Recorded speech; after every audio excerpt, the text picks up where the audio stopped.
Welcome to the session. So good job of taking the fifth test. Let's go through the questions. So let's get started.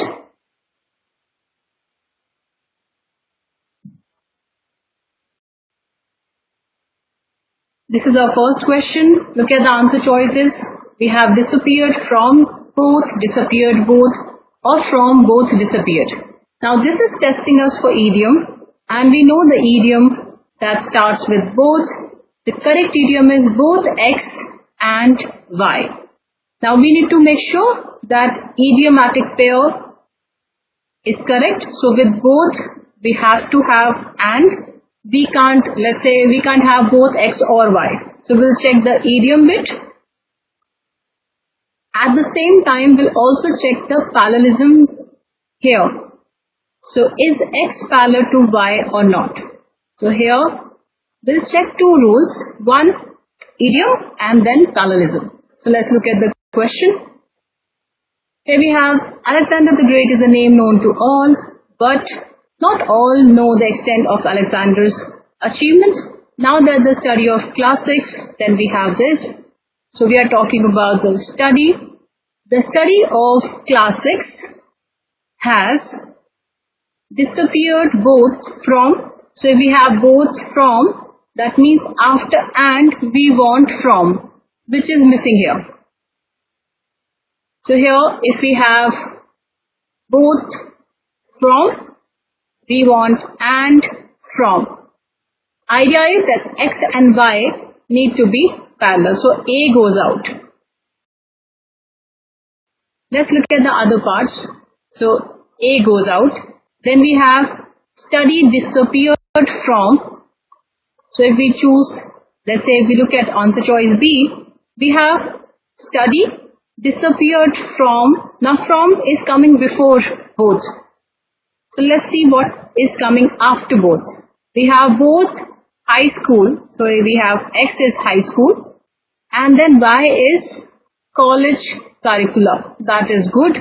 You see this? High school, noun, college curricula, noun. So B is good. Then we have disappeared both. Now here if we see from the idiom point of view, this is same as B. We have both, then we have high school and then school, college curricula. But if we see it from the meaning point of view, what do we get? The study disappeared. It would mean the study disappeared the high school and study disappeared the college curricula. That makes no sense. C goes out. So here, if we see so far, we have kept one option. This goes out for meaning. First one goes out for parallelism. Right? It is not parallel. Let's look at the last one. Here we can already see that it has both disappeared. Then what do we need after and? We need another verb, which we don't have here. You can see. If we say both disappeared, then we want and some other verb, which we don't have. Again, once again, not parallel. We are left with answer choice B. Let's look at question number 2. Here we have three words: ameliorated, gone down, subsided. Note that gone down and subsided are synonym, they mean the same. Question number 2. Here we have Alexander the Great's legend is not off the tongue of it's not on the tongue of every schoolboy, though his accomplishments have not diminished for all that. So here we have the word diminished, and we are looking for something which can be a replacement. So let's see, can anything else be a replacement? Because here we're talking about, if you see the first part, it says it was not on the tongue of schoolboy. So that expresses the negative tone, right? Not on the tongue of this. And then we have contrast indicator. So the second part should be good, which is explained here. that accomplishment have not diminished. So this looks good as it is. Let's look at other options. Ameliorated means to make something better. Right? We can't say that accomplishments have not been made better, because then it would be negative. It would not show a contrast. So this would not fit. And if we look at these options, first of all, gone down. So diminished is more appropriate, because diminished means lessen, going, so something lessening in authority, dignity, any kind of reputation. Whereas going down could also mean physically something going down or subsided, like the water in the river subsided. So they would not be appropriate. Also, there is no reason to pick one over the other here. This leaves us with A. Answer choice. So question number 3. Here we have in his own right, by his own right. Here, this seems to be testing us on idiom rule, and we know the correct idiom is in his own right. So here, just by reading this, we get to have the answer. We can still go through the relevant part. We can see his father, Philip II, a strong military king, in his own right. So this right is the writing right? That's wrong. Right and right, wrong idioms. B is direct answer. So if we know the correct idiom, the idiomatic questions which are testing us on idiomatic expressions become very easy. Question number 4. We have a pronoun, we have a noun, we have an article. So, is it testing us for clarity? Let's look at this. So here we have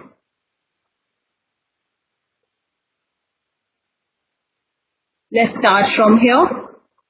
Before this is talking about by his tutor, the great Greek philosopher Aristotle. Pella was at that time backwater of Greek culture, and his arrival announced a new era. Whose arrival are we talking about? So here we know that Alexander was born in Pella. So just being born would not announce his arrival of a new era. So also we have two nouns here.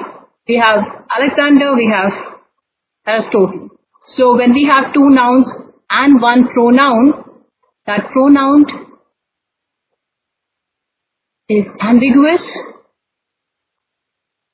right? So this goes out for pronoun ambiguity. There is a plural pronoun, but even if we pick their arrival announced a new era. Of what historian would? Whose arrival? Again, the meaning is not clear. If we pick just the, then also the same problem. Backwater of green culture and the arrival announced. Whose arrival are we talking about? Is not clear. Answer choice B clarifies this, right? Removes all the ambiguity around this and says Aristotle's arrival. So it gives us the noun, makes the whole situation clear. B is our answer. Question number 5. Which of the following true statements would best conclude the paragraph by emphasizing the change the Alexander's rule brought to Macedonia? So here look at these keywords. First we have to look at concluding statement which emphasize the change which Alexander's rule brought to Macedonia. So let's look at this. So here we have, and his arrival announced a new era of what historians would later call enlightened monarchy, even though the term is used much more to describe monarchies Now see, this is just describing the term. It is no way concluding the whole paragraph. Right? We want some sort of a conclusion. So A goes out. B says although those who suffered defeat at Alexander's hand might not have seen it that way. Who are we talking about? The people who suffered defeat. What they would have thought. Again, is it talking about some sort of a change? Not really. Suggesting a style for rhymes of both Julius Caesar and Napoleon. Again, we are talking about it, that it suggests a style. Now if we see, what exactly are we talking about? Earlier we were talking about the father, then we were talking about Alexander and how when he came to cultivate the image and through his intellect and learning. So this is the change we are talking about. This goes out as well. Let's look at D. Underlining further, the Philip's former militaristic state was entering a new age. Now note, it's entering a new age. So it's talking about the change. D is our answer. Move to question number 6.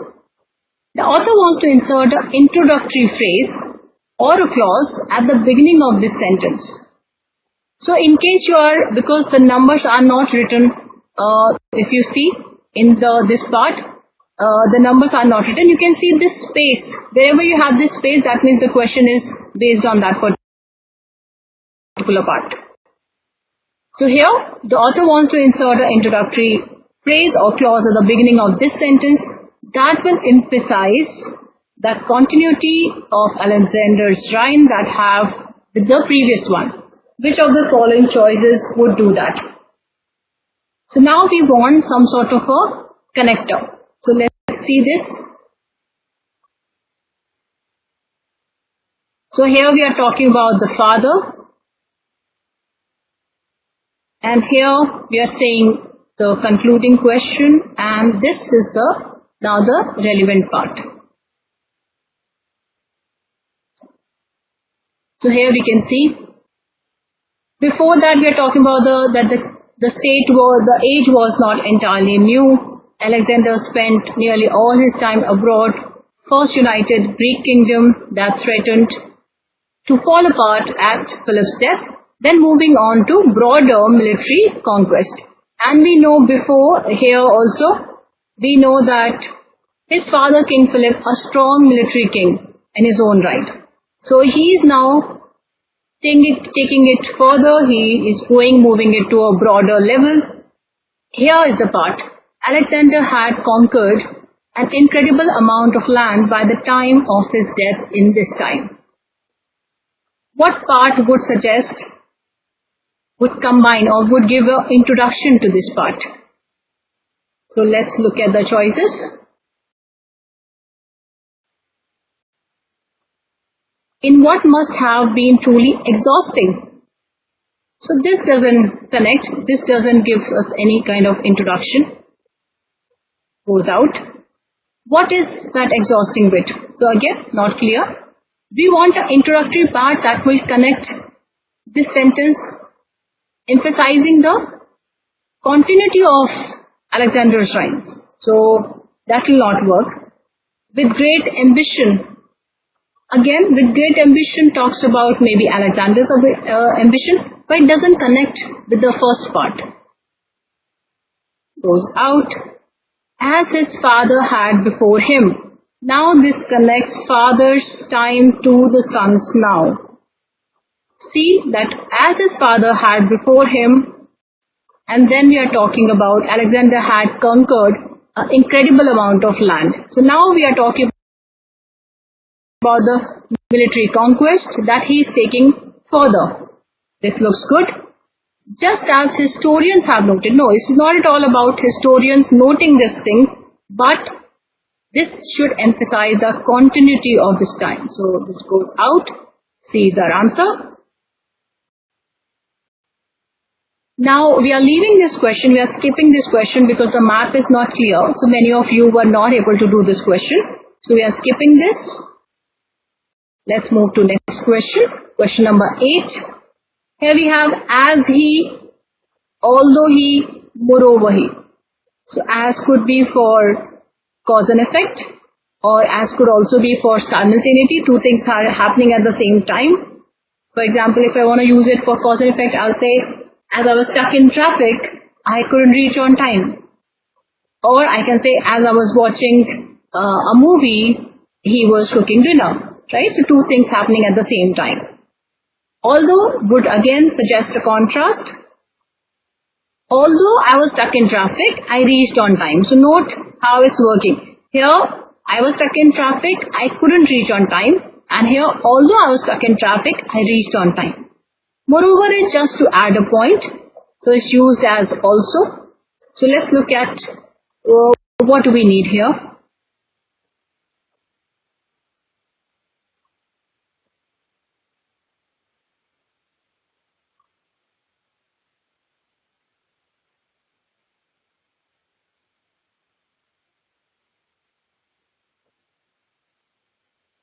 So here we have Alexander's historical importance is not merely one of the military might. However, so here we have a complete sentence, right? Then we have however, right? So this part is, you see the full stop here? So we already, this part is complete and then however adds to that, right?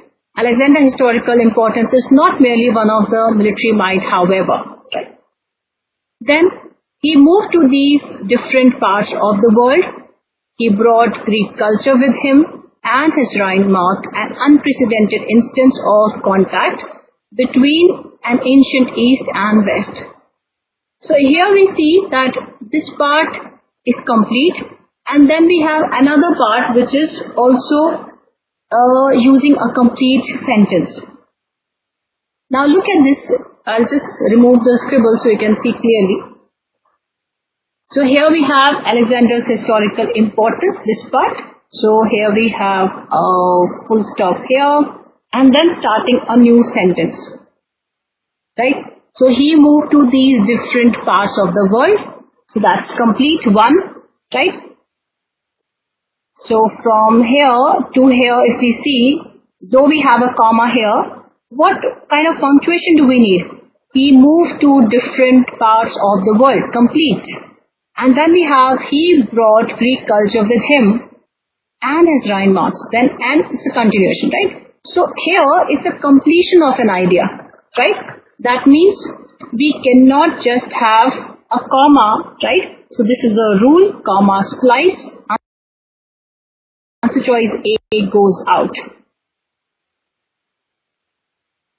If we have a complete idea, so if this is complete, right, it's a complete clause, and we have another complete idea, we cannot have a comma. That's wrong. Either we need a semicolon or we need a period. This goes out. Now note, when we use as, then it becomes, it links both the parts. So when we say, as he moved to different parts of the world, he brought Greek culture with him and his then continuation. Right? So, as works very well here. Now, although, if we try to use although, that although he moved to different parts of the world, he brought, there is no contrast in this. Right? And we already have a however in the beginning, before this, in the line, previous line. But here, even if we use although, we need some sort of a contrast. Sentence must express a contrast. He moved to different parts, okay. He brought Greek culture, there is no contrast here. So, this goes out. Then we use moreover. So we are saying moreover, that means you are saying also. And then again the same issue that we have one sentence after the other. We cannot have this comma, because after this, you see this comma, and after this we have again two complete ideas. We cannot join them with a comma. It's out. B is the answer. What is the structure we are following here? As X, comma, y. As this happened, then this happened. Let's look at question number 9. Which of the following alternatives to the underlined portion would not be acceptable? So first we have to see what is the underlined portion and then what would not be acceptable. So underlined portion says an unprecedented instance of contact. Unprecedented means something which was not known earlier, which was not done earlier, right? Something that is happening for the first time. There is no precedent before that. So we can say if for example, we are talking about something, right? So we are talking about this is an unprecedented instance. We can also say it's an unparalleled instance. That means the same. We can also say pioneering instance because this is pioneering. If somebody is a pioneer, that means the person is just starting that, the person to do that. So that also means that there is no precedence before that. And never before seen is the actual meaning of these words. So if we see A, B and D mean the same. There is a historical part. So this doesn't mean unprecedented. It could be anything. This would become our answer. So as you see in all these questions, we eliminated the ones which matched the idea and then picked the odd one out.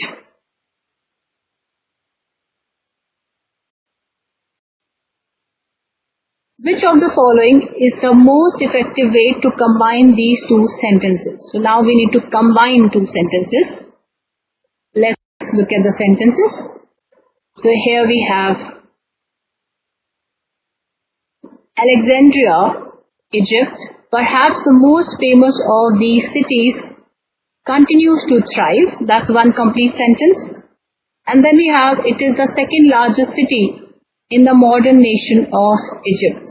So this is again testing us for punctuation, right?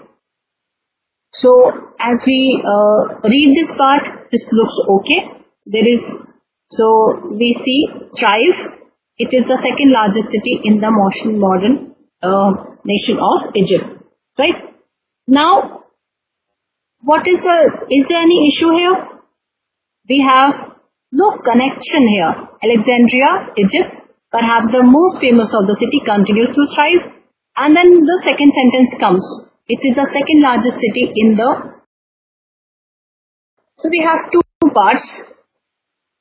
Now note that in the given sentence we have a comma, we have a period, right? We have thrive and it is, right? And here, this is exactly the same, right? So here, are we combining two sentences? The way we had is still the same. We are just showing that they are related. That's it. So it's not really a great option. Then if we look at this is grammatically wrong. What is the issue? We are again joining two ideas with a comma. So leading to comma splice, cannot join two complete ideas with a comma. Then we have thrive. It's now here what we are doing. If you see this part, we have the same thing. It is the second largest. We are saying it's the second largest. So we are just using the contraction of it is. So this is the expanded form and this is the contraction, right? Or the shortened form. Anything else? No. Right? See, there is no change. Period. So if you see all these options, A, the given option and C. In fact, the given and C, they mean the same. If we compare it with D, how is D different? D is not repeating. See this? Egypt, perhaps the most famous of the cities, continues to thrive and is. There is no repetition of the subject. Whereas all these options, A, C and the given one, rather combining, they are repeating the subject. So the best option here becomes D. Right? This is all redundant. We are repeating the subject. Let's look at the last question. Here we have versus, we have from, we have but.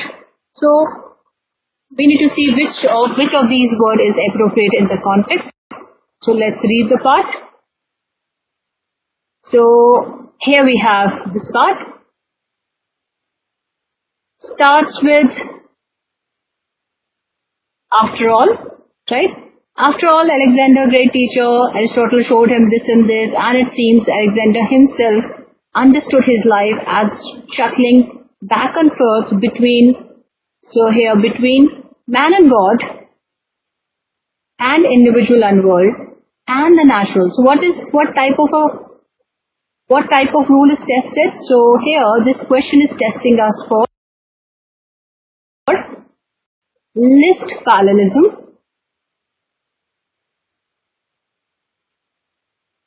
List parallelism means if we have a list of, let's say, 2 items, they should be joined without a comma, for example, A and B.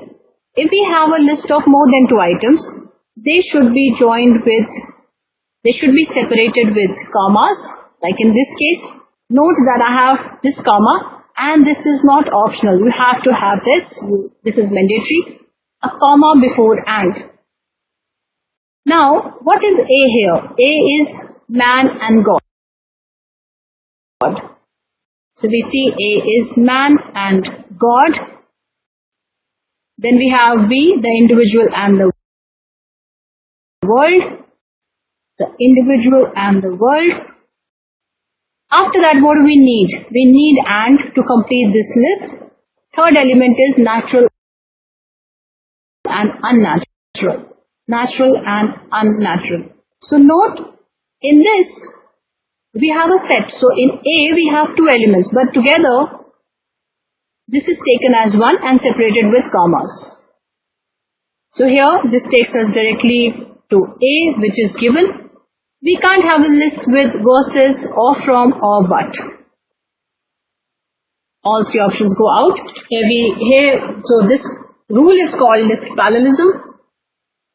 A, comma B, we can again check once. Do we have all the commas? Look at this. First comma, then we have this comma before and the third element. Right? So here we went through the 5th test. So all the best. Keep studying. In case you have any further doubt in the questions we have discussed, so do feel free to reach to your teacher and get your doubts cleared. All the best.